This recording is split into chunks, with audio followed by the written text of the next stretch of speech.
Today I'm going to go over the 4 different voice modes on the Roland S-1. 80% of the time I'm using the default polyphonic 4 voice mode, but the S-1 also has mono, unison, and chord mode. I'm going to go over each one in depth and give some ideas for how you can use each one of them. First we have a polyphonic 4 voice mode. This is the default and probably, I would guess, what most people use most of the time. Occasionally I'll see people use unison, but most of the videos I've seen on YouTube are in polyphonic. This is actually a departure from the original SH-101 design, as that was a monophonic synth, but I think it makes it a much more useful and fun jamming tool, and I'm glad Roland decided to give the S1 a little upgrade. 4 voices, while more is always nice, is pretty good for either laying down a triplet chord with a melody over top, or a 4-note chord such as a 7th. One trick I use a lot of the times is I will play a melody over a chord and then set the pulse widths to be controlled by an envelope, so there are timbre differences between the melody and harmony. So let me just show you what that looks like. So let's say we have this chord right here. This is actually to go into a initialized patch, just so things are a bit clearer. So very simple. Let's actually switch this to a saw wave. Alright, so super simple stuff. Nothing crazy. Alright, and so what I'm going to do is I'm going to throw in a chord right here. And I go into step. I'm going to hit holds, let's say 8 times. And then I'm going to go over here to 9. And I am going to insert, and it's just completely random. I'm not even thinking about what I'm entering, but let's just hear that. Alright, so now if I set the pulse width source to be the envelope, let's set the pulse width amount somewhere in here. Let's just adjust these values a little bit. Oh, you know, I don't have the pulse width, the pulse wave on. There we go. Now we're hearing it. And then what I'll do to play the melody, going up an octave.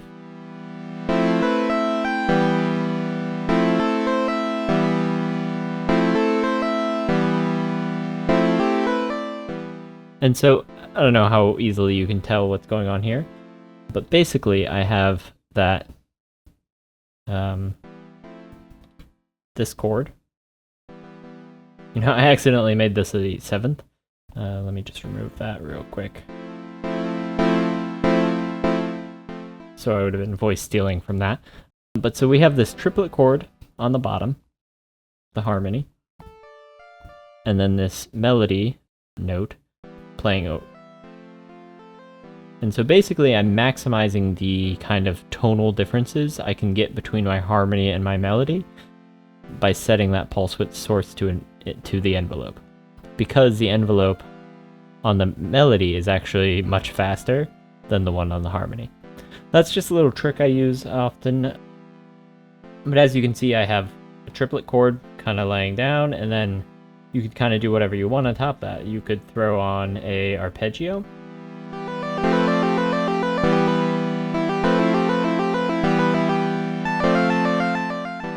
And you still get kind of a lot of wiggle room, I would say, to kind of compose a piece without it just being kind of like running into yourself. A lot of people, I think, see the S1 as something that you can just like use as a piece, not necessarily on its own. Like you have to add it to something else to like add more drums or something like that. But I think you can actually get a lot out of maximizing those 4 voices and kind of being creative in getting ways for them to sound different. Anyway, let's go on to monophonic mode. Sorry, I was getting a little rambly there. Let's go over to monophonic mode. And this is basically the exact same, except it's limited to 1 voice. So immediately, if I hit play on this, I've got chords in here, right? But I can only play 1 of them. And then let's say I turn arpeggio mode off. I'm pressing 2 notes, but only 1 is playing. And if I turn up the release really high, if I press a new note presses are going to cut off old releases.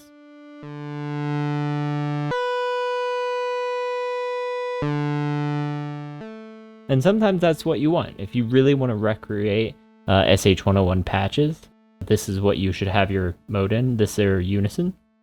Because in the original SH-101, it was monophonic, so you couldn't have these, you couldn't play chords, you couldn't have like a harmony and a melody. And so that's kind of what you want to be using if you're recreating that sort of mood. Or if you just want to cut off tails. Sometimes you just want to cut off tails, and that's something you want. But of course, then you can only have the one voice. Moving on, we're going to go on to Unison Mode. Unison Mode is very similar to Mono Mode, except it is using all four voices. And so it's using all four voices by basically stacking them up into slightly pitch shifted, tone shifted of the exact same note. So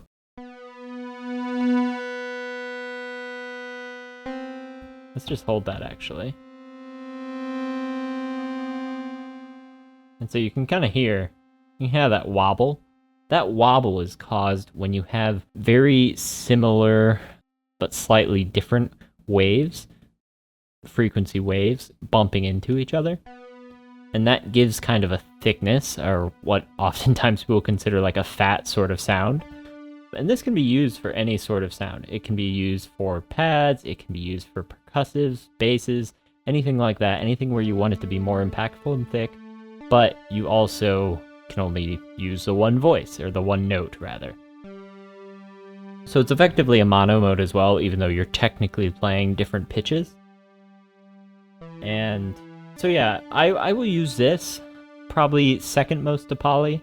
I'd say 80% of the time in poly mode, 19% of the time I'm in unison mode, and then the 1% I'm in the other two. And the other two I use kind of just sparingly whenever I think it'll be fun. So yeah, examples of this if you want like a lead with a little more movement in your sound to make it stand out more, or kind of like a very impactful and... Let me just show you. Turn off that release.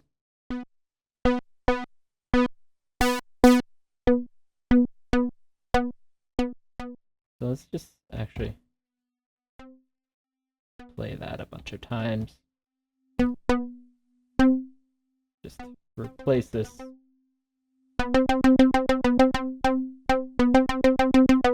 And let's go into mono mode. And so you can see how you're technically getting a more true and accurate to that pitch note, but with the unison, you're getting kind of a thicker version of it. A more impactful, more hard-hitting. And you pair that in with the sub as well, which sub is basically the same thing where you're adding another pitch-shifted version or frequency-shifted version of that same wave. Let's just switch back to mono. See, even with the sub all the way at the most, you're not quite getting the impact of all four voices being layered over each other. Alright, so I think I've kind of talked enough about that.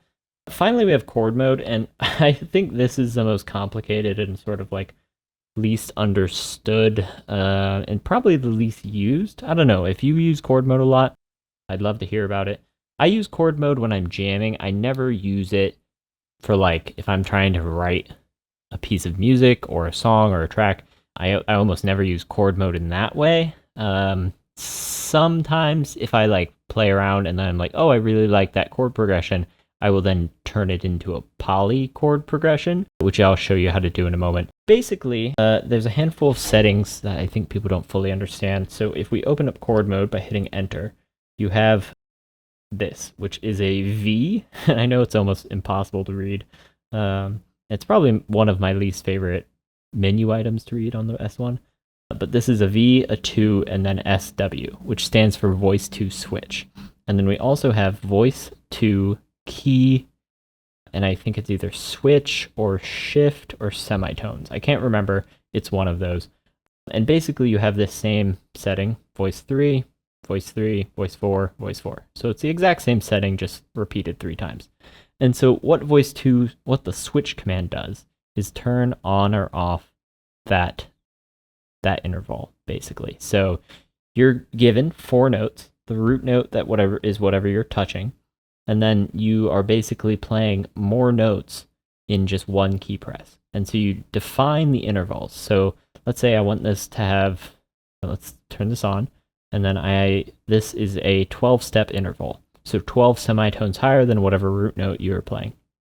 So to do something more realistic, let's set that as 3. And then let's go to voice 3, have that on as well. And let's just leave this at 7. And basically that is just a minor chord. I'll get into some more in-depth talking about which chords need which intervals in a moment. But let's just hear what that sounds like. And it might sound a bit crazy. So it's not too crazy because I forgot that most of these are just C's. So if we throw it around. And so basically what this is doing is each one of these presses, which if we go in here, this is just an E. This is, we still have that, but it's just playing the one note.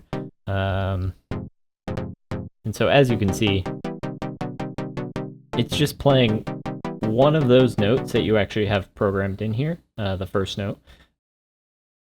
And you can actually change which priority, if it's the lowest or highest note in the S1 settings. But I'm not going to get too much into that right now. But basically, it's only playing one of those notes, but then also saying, hey, what's that interval that I want to play? And that corresponds back to this. So we have the key 2, 3 semitones higher, and key 3, 7 semitones higher. And then we could turn on this. Let's put this up to 12, so an octave higher. And see how that extra note is being played with just the switch on.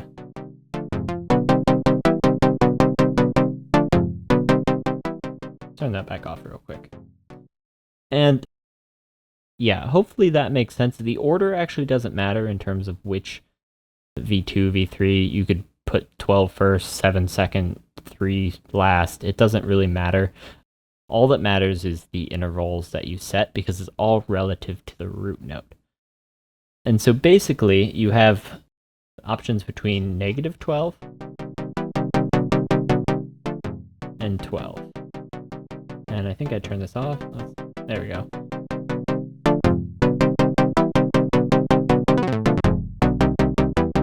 And you can see how now I'm an octave lower, now I'm an octave up. If I want a fifth, set it to 5. And you can get some weird sort of effects. See, at 1 semitone, that doesn't sound very musical to our ears because that is just, it's not an actual chord. Basically, this allows you to build any up to 4 note chord that you want with just a single key press. And the benefit of that is that you don't have to think so much about how to actually make the chord yourself. So I don't have to think, oh, this is a major and this is a minor or something like that. I just press this and I say I'm playing major notes. If I'm pressing this, I'm also playing major notes. If I'm pressing this, I'm also playing major notes. So it's the same over and over, and it just keeps repeating. And so basically, if we want to go over how you make some different chords, let's turn 4 back off. So let's just do a major chord, because that's what I was talking about. You want the first one on, and then you'll set this to 4 semitones, and then the second one on, and that would be 7 semitones. And now anywhere you play,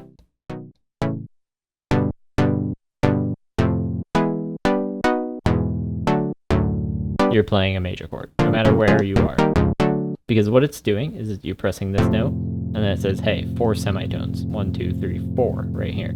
And then it's saying, hey, let's actually do 7 semitones too. 1, 2, 3, 4, 5, 6, 7. And then it's playing this. If that makes sense. Okay, so just to get into some other chords. And so to play a major 7th, you would want to set this to be 11.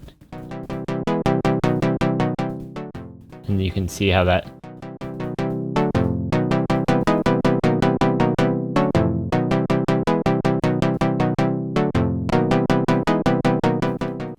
makes sense. I already showed you minor, that's 3 and 7 intervals.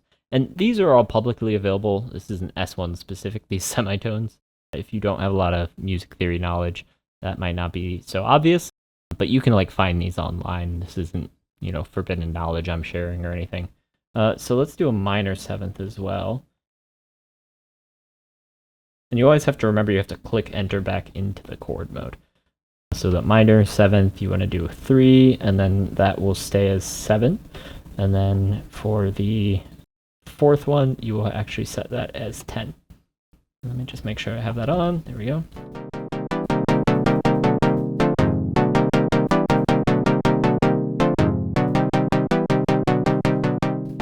There we go. A couple other ones. We have a minor major seventh. That's 3, 7, and 11 semitones. And so you'll just set that as 2, 3, and 4 voices. An augmented chord would be 4 and 8 semitones. Augmented seventh chord would be 4, 8, and 11. And then a augmented minor, seventh minor would be 4, 8, and 10. So pretty simple stuff. You just have to switch, a couple numbers, and you'll basically be getting whatever chord you want. And there's many more you could make. Just look up the list of chords. It'll show you the semitone intervals, and you just plug that right in. So the kind of annoying thing with this is that you can't have 2 chord types going at the same time. So for example, let's say I forget what I put in here. Let's just keep that off. I have, I think, a minor chord in here. Yeah, 3 and 7. So these are minor chords. If I want to switch this to major chords, I can't have a minor then a major. But what I could do is I go into this one, and I switch it to 4. That I now have a major chord. And if I switch it back to 3, I've got minor chords. And so it's kind of a subtle difference. But that's kind of the best way that you can switch between major and minor here. If that's something you want to do to kind of create a more interesting progression. Because it will just repeat major, major, and major over and over until you switch it. And that's kind of my biggest gripe with this mode, and it makes sense that is, how it works, but I kind of wish you could set for each one the semitone interval, or maybe a major minor, or, set up a couple of these chord shapes, and then in the step edit mode, you go in and say, hey, I want this to be chord 1, this to be chord 2. That would be a really cool feature, but unfortunately it just is not. So, yeah, it's like I said before. What I'll occasionally do with this. Let's say I like this pattern, or let's say, let's say I really like this chord. I'm like, cool, I love this chord and I love this chord, but I want this one to be minor. Okay, I would just go in and say, okay, here's my chord. Here's my chord, step 1, and so I know what this chord is based off the semitone intervals I put in. It's a minor D chord. And so basically, I will then just turn into poly mode, and I will say, okay, sorry, I'm hitting the wrong buttons. I will go into poly mode, and then I will say, okay, I want a D minor, so 1, 2, 3, and then throw that there. Then 1, 2, 3, 4, 1, 2, 3, 4, 5, 6, 7, and then I will throw that there, or there.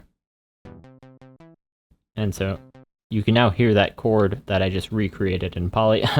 Obviously, I could have just pressed that. That was silly of me. But basically, that's how you can recreate the chord in poly mode from whatever starting point you have. So let's say now I put this in, which is a major chord, and then I put this in. Let's actually put this. That's a major chord again. And